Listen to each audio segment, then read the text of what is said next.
उत्तर प्रदेश के वाराणसी में खिलाड़ियों का भविष्य संकट में दिखाई दे रहा है। शहर के संपूर्णानंद स्पोर्ट्स स्टेडियम में बिना कोच के खिलाड़ी सालों से प्रैक्टिस कर रहे हैं। हॉकी से लेकर हैंडबॉल तक के ग्राउंड बनाए गए हैं, लेकिन कोरोना काल के बाद खिलाड़ियों को हॉकी से लेकर हैंडबॉल तक के ग्राउंड बनाए गए हैं, लेकिन कोरोना काल के बाद से ही खिलाड़ियों को ट्रेनिंग के लिए यहां कोई कोच उपलब्ध नहीं है। ऐसे में ये खिलाड़ी बिना कोच के ही अपने भविष्य को संवारने में लगे हैं। हॉकी के राष्ट्रीय प्लेयर दिलशाद खान ने बताया कि यहाँ खेलने के लिए ग्राउंड तो है, लेकिन खिलाड़ियों का भविष्य संवारने के लिए कोच नहीं है। इसके अलावा खिलाड़ियों को यहाँ खेल का सामान भी प्रशासन की ओर से उपलब्ध नहीं हो पाता। अक्सर ग्राउंड में घासों की कटाई भी नहीं होती है, जिससे खिलाड़ियों को खासी परेशानियों का सामना करना पड़ता है। हैंडबॉल प्लेयर शुभम सरोज ने बताया कि स्टेडियम में यदि कोच होते तो यहाँ के खिलाड़ी भी बेहतर प्रदर्शन करते।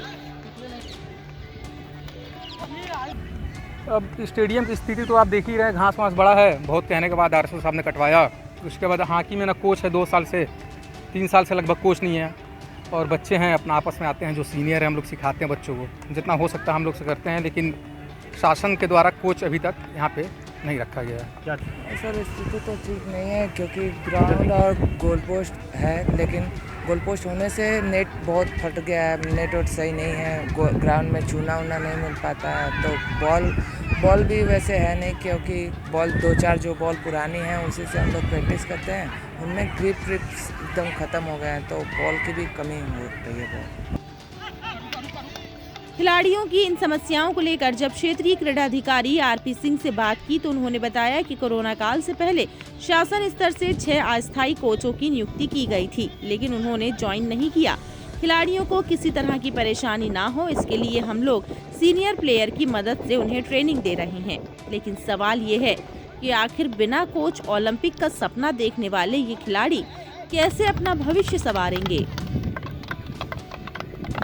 उस कोविड-19 में दूसरी महामारी के बाद से गवर्नमेंट के निर्देशानुसार और जो कोविड के नियमों को पालन करते हुए उत्तर प्रदेश सरकार ने स्टेडियम इत्यादि को खोल दिया है, और यहाँ बनारस में मेरे द्वारा जो है सभी खेलों के खिलाड़ियों को जो है ग्राउंड इत्यादि उपलब्ध करा दिया गया है, और वो आकर के अपना अभ्यास कर रहे हैं।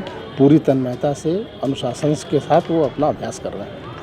फिलहाल परमानेंट कोचेज जो हैं वो उन्हीं से काम लिया जा रहा है, और यहाँ पे 6 कोचेज अंशकालिक के रूप में विभाग द्वारा नियुक्त किया गया था, परंतु किसी ने ज्वाइन यहाँ नहीं किया। और एक हमारे सहायक प्रशिक्षक फुटबॉल के जो सिगरा में दे रहे हैं कोचिंग, और एक हॉकी के जो डिप्टी स्पोर्ट अफसर हैं वो लालपुर स्टेडियम में सुबह शाम अपना बच्चों को देख करके और उनका अभ्यास करा रहे हैं।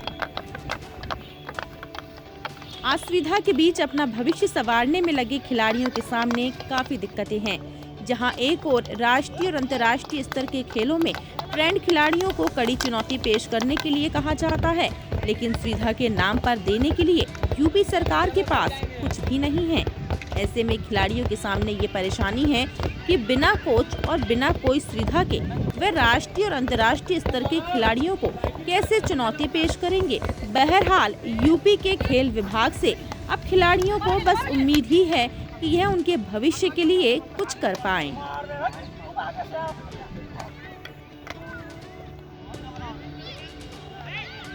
टाइम 8 उत्तर प्रदेश के लिए वाराणसी से ब्यूरो रिपोर्ट।